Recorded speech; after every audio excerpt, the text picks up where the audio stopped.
یمن کے حوثیوں نے سعودی عرب کی بحری ناکہ بندی پر عمل کرتے ہوئے سعودی عرب کے جہازوں کو نشانہ بنانا شروع کر دیا۔ بحیرہ احمر میں سعودی عرب کے 2 آئل ٹینکروں کو نشانہ بنایا گیا۔ سعودی حکام نے بھی حملوں کی تصدیق کر دی۔ یمن کی انصار اللہ نے کہا ہے کہ جب تک یمن پر عائد پابندیاں برقرار ہیں جوابی اقدامات کرتے رہیں گے۔ یمن کی حوثی تحریک انصار اللہ نے دعویٰ کیا ہے کہ حوثیوں نے بحر احمر میں سعودی عرب کے 2 آئل ٹینکرز کو نشانہ بنایا۔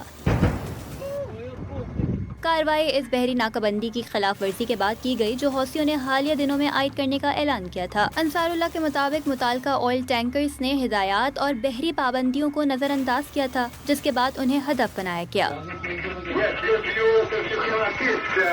دوسری جانب سعودی سرکاری خبر رساں ایجنسی اور سعودی حکام نے تصدیق کی ہے کہ بحر احمر میں سفر کے دوران سعودی ملکیت کے ایک جہاز کو نقصان پہنچا، جس کے نتیجے میں جہاز کے اگلے حصے میں آگ بھڑک اٹھی، تاہم جہاز کا عملہ محفوظ رہا۔ اس سے قبل برطانوی میری ٹائم سیکیورٹی ادارے نے بھی اطلاع دی تھی کہ سعودی ساحل الشقیق سے تقریباً 70 ناٹیکل میل دور ایک جہاز میں آگ لگنے کا واقعہ پیش آیا۔ ابتدائی اطلاعات کے مطابق جہاز کے کپتان نے بتایا تھا کہ آگ میزائل لگنے کے بعد بھڑک اٹھی، تاہم اس واقعے سے کسی جانی نقصان یا ماحولیاتی آلودگی کی اطلاع نہیں ملی۔ خبر رساں ادارے رائٹرز کے مطابق سعودی عرب کا تقریباً 40 لاکھ بیرل تیل لے جانے والے چینی عملے والے 2 آئل ٹینکرز باب المندب کی طرف روانہ ہیں تاکہ بحر احمر سے نکل سکیں۔ رپورٹ کے مطابق ان جہازوں کے آمد و رفت سے یہ اندازہ لگایا جا سکے گا کہ حوثی سعودی عرب کے خلاف اعلان کردہ بحری ناکہ بندی پر کس حد تک عمل درآمد کرتے ہیں۔ چند روز قبل حوثی تنظیم نے سعودی عرب کے خلاف بحری ناکہ بندی کا اعلان کیا تھا۔ تنظیم کے ترجمان کے مطابق جب تک یمن پر عائد پابندیاں برقرار رہیں گی جوابی اقدامات بھی جاری رہیں گی۔